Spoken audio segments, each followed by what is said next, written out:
Want to welcome to the program right now a professor of law at Nova Southeastern University in Florida. Randolph Bracha-Largue is with us. Randolph, thank you for your time, sir. Oh, you're welcome. So you have a really interesting piece here. Guns do belong on campus. Unfortunately, the Florida legislature has adjourned, and the campus carry bill, which showed, I think, a lot of promise early on in the session, sort of got stalled over on the House side. But you are a supporter of campus carry. Oh, absolutely. I've been teaching at law school for 31 years. A lot of people would be surprised to hear that a professor who's been on campus for 31 years actually supports the idea of people with concealed carry licenses being able to legally and lawfully carry on a college campus. Have you always felt this way? Well, I've always believed myself to be a person of reason. But you said many people would be surprised. I don't think you'd be surprised if I were to send you some of the email I received. When the Miami Herald printed this, they printed my email address.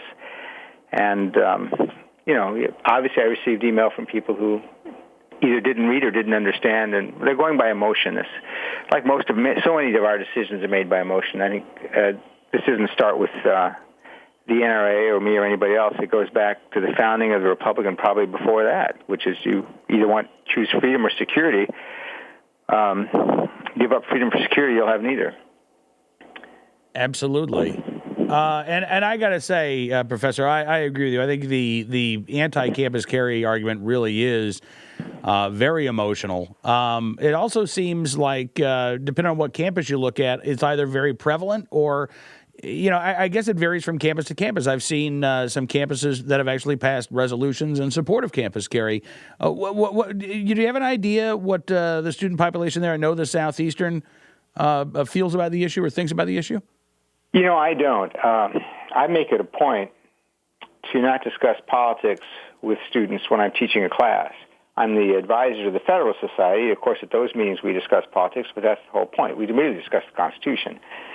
But I think it's improper for law professors or professors of any subject to use the classroom as a forum to vent their own ideas, unless it's related to the subject matter, in which case you have to be open. I think it's been observed by many people that our campuses are really not.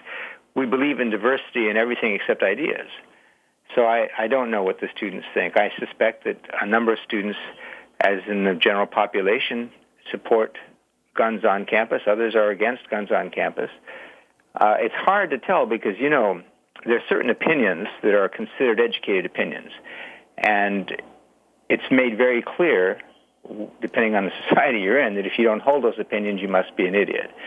And given that, we do a very good job, I say we in general, indoctrinating students probably from first grade as to what they're expected, what the intelligent view is.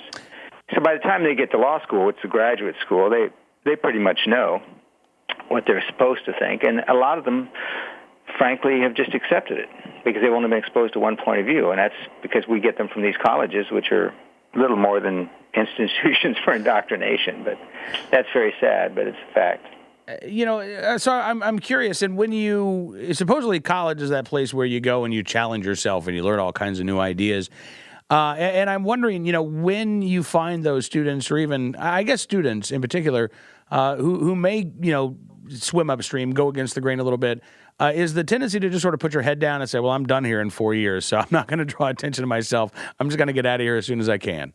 Well, I think that's probably the logical thing to do for most students, and only a few are willing to buck the trend and risk the opprobrium of professors who don't think they're very smart. I'm happy that, but by the time they get to graduate school and they're already thinking of practicing law, by that time they've studied the Constitution, they're starting to study the Constitution, and they start to appreciate it, and they're more willing to question. Now, initially, like all students, they just want a good grade. So initially, in the first year, in many classes, I'm sure they're just prepared to regurgitate what the Supreme Court has said. But it depends on how you teach the class. I mean, it really does. If a person takes I won't mention a particular case, but when I teach criminal law, the very first case I teach, I spend a whole week on that case, and we go through it line by line. And I tell my students, only a little bit tongue-in-cheek by the time they're done, is I said, now you know how to brief a case, now you know how to read it, and now you know that when the Supreme Court says it's doing something for this reason, that's not necessarily true. And when they're doing it because they say it's in the Constitution, that's not necessarily true. And the third thing you know is that given this opinion, you no longer have to feel inferior to anybody who went to Harvard Law, where most of these Supreme Court justices went. Right. So it's just, and I think if you teach a class that way, you encourage students, which is what we're supposed to do, to think, to challenge, to question. They arrive at that. And if they don't, they have the tools when they leave law school. By the way, I think it's hard to tell, partially because students are, as you said, they're hesitant to speak up. Absolutely. But to that end, the one of the big arguments that we've seen against campus carry is that, these college students, they're all drunken idiots. Can you imagine, Professor, if we had campus carry where I would have drunken college students just strolling into class with a beer in one hand and a gun in the other? And it really seems like, we're selling college students really short. I know that there's no shortage of stories of the sort of campus silliness that goes on that makes you think maybe we are raising a generation of adult babies. But I still believe, for the most part, that the college students that are there on campus, particularly those who are of age to be concealed carry holders, those who have taken the time to become concealed carry holders, that these are responsible individuals. Well, you raise an interesting point. And actually, you raise a couple interesting points. The first one is this, and that's if you treat someone as a child, the person will behave as a child. If you treat someone as an adult, the person behaves as an adult. Let me start with Florida. Florida, unlike Vermont, if you can believe it, requires certification to have a concealed carry permit. And while it's not a lot of shooting, it does require some proficiency with your weapon. So it's not everybody, as you said, and they have to pass a background test who can have the gun on campus. That's number one. Number two, even if you had a situation such as Vermont where you didn't need a permit, knowing that other people had guns, this probably sounds, I don't mean it to be facetious, this would be a much more polite society. Think about the way that young boys learn to interact on the playground. And I think you learn right away how to behave with other people because there are consequences if you don't. Not from the teachers necessarily, although a different type of consequences. And it would be the same thing. These young children who, when they go to shouldn't say children, young students, when they join a fraternity, they drink to excess because that's what's expected of them. That's what they're doing. That's why they joined it. They decide it's permissible to be responsible. It's pretty much like going to Carnival in Rio de Janeiro. You're supposed to be irresponsible. But when they go to work, when they go to classes, they're very sober. They behave differently because that's what's expected of them. So they can adjust. The other thing is this, if you're concerned, and a lot of people, I think a good argument, and I've heard this from a lot of my friends who were in the military, they're despondent that the police are so poorly trained. You had the police in Boston who end up shooting each other because they're so poorly trained. And so that's another reason. Well, the answer to that is let's go back to training children at earliest age possible how to respect, use guns. When I went to camp, the thing we all looked forward to was going on the range. Yeah. It was just, and there was a time when that was much more common knowledge for students. When they were growing up, their parents taught them about weapons. Now we're terrified of them. You know what it reminds me of? I'm sorry to talk on so much. The story of Sleeping Beauty?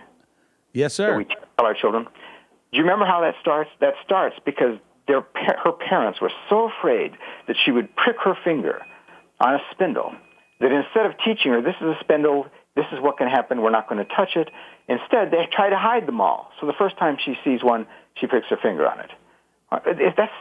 That's analogous to guns. Absolutely, it is. But the thing is, the common sense that we teach our children with these stories are reflections of adult behavior. It's just that we don't necessarily make the connection after we're adults. It strikes me, Professor, as we're talking here that, there are adult daycares that are now opening in Brooklyn. Maybe we need to start teaching some of these fairy tales to these precious snowflakes again. Maybe, a lot of lessons still to be gleaned from these, I think. Well, let me say something else. I think there are, but I think the way you do it is relating it to their everyday life that they understand. For example, right now, as everybody has heard, because you can't avoid it, it's in the media, there are some people who don't want their children to be vaccinated. And the way I've explained this to people is like the unwillingness to protect children from bacteria, in other words, killers. The parents aren't willing to do it if it means vaccinating their children, which is the same thing as arming teachers. In other words, they're more afraid of the theoretical harm, whether it's from a gun on campus or from the vaccination, than they are the very real harm of either a crippling disease or someone coming on campus. It's just an analogy such as that's obvious, but they don't see it that way. I don't know. I'm curious, Professor. I know you say that you don't bring politics into the classroom. Have you talked about this subject with your fellow faculty members at all? Oh yes. Well, I think I'm clearly in the minority because the enlightened view is we shouldn't have guns on campus. I have no problem if we lived in a society where everybody respected the law. Mm-hmm. But think about this: why do you and I need laws? In a truly civil society, we shouldn't need laws. We need laws because some people are don't know how to behave, and so we say this is how you behave. Well, the next question is: so why do you need policemen? Well, we need policemen because somebody will misbehave. Well, why should the policemen be armed? Well, because the people who misbehave may be armed. This is just logical. This is not a society of angels. I wish it were. If it were a society of angels, none of us would need weapons. But it's not. That's where we get it. Usually that's where they go to the argument of, well, that's why we need to ban all the guns. And then you ask them, okay, well, who's going to take away the 300 million firearms? And they give you this sort of perplexed look. But I think you're absolutely right. The other thing, the argument to banning guns is, it's almost, think about this for a moment. There's also been a big problem. The media tells us, and I know there is a problem to some extent. How large is I don't know, but it's certainly true that there are too many rapes. One rape is too many, but too many rapes on campus. Well, there's a simple solution. If you arm all the co-eds, you end the rapes. Oh. So if you want to take an Ann Coulter-like approach, mm-hmm. whenever someone's anti-gun, you say, well, you must be pro-rape then. Obviously it's silly, but that's the way they argue. Right. Well, yeah, and the counter argument would be, see, they're all drunks, Professor. We get back to they're all drunks, and alcohol fuels a lot of these sexual assaults. And you're telling a drunk girl to carry a gun. What kind of monster are you? Now you can point to real individuals who were stone cold sober, who were sexually assaulted on college campus, who were concealed carry holders, and who were denied their ability to carry, and those lives all of a sudden don't matter. A lot of times the gun control advocates say, well, look, if it saves just one life, except when it comes to campus carry, because then, it has to save some greater number of lives, and it has to be able to impact every potential sexual assault. That's a good point. And something else that I ask people, and they never answer this. I started asking in a different way. I started asking my colleagues, let me ask you something. Let's say you're in your classroom, you're teaching 75 students, and you know that those 75 include, let's say, 5 or 10 who have a concealed carry permit, but like me, they're law-abiding, they don't bring their gun on campus. And so someone walks in and he says, I'm going to kill everybody here. Before he does that, what do you say to those 5 or 10 people? Don't worry, you're dying for my ideal? And the more sophisticated, what I say now is if you could give a gun, if you could go back in time and give a gun to just one of the Virginia Tech victims just before the shooting started, would you have given him the gun? Or Sandy Hook, if you could have given that principal or one of the teachers huddled in her classroom trying to protect her children by wishing the gunman wouldn't enter, would you have wanted either the principal or that teacher to have a gun? They never answer that question. Because if they say no, then that means they're putting ideology ahead of all those lives of children. So they just, I want to pretend that that's not the world. Let's live in the world I wish we lived in. Mm-hmm. Let me pretend the world's different. Let's pretend that we have unicorns and pixie dust, and that's how we'll solve our solutions. It's ridiculous. The trouble is it's emotional. These people aren't logical.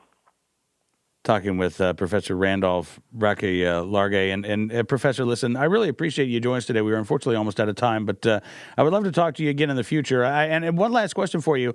I assume you have tenure, and that's why you're okay speaking out, or would you be speaking out anyway? Is this just an important enough issue for you that you think you need to be heard? When I was interviewing for a job here, in my interview, and at every job I had, I'm always myself, I was criticizing the ACLU for a position they had on a certain case. And so the faculty well knew many years ago when they hired me that I was going to speak my mind. It's a very good faculty. It's a very tolerant faculty with different points of view. At the moment, I think I'm one of the few Republicans. I'm sure there must be another one. Well, listen, I appreciate you coming on the program, sir. Thank you very much for your time, and I hope we can do this again. I enjoyed talking to you. Thank you. I did as well, very much. Randolph Braccio-Larguet, professor of law at Nova Southeastern University.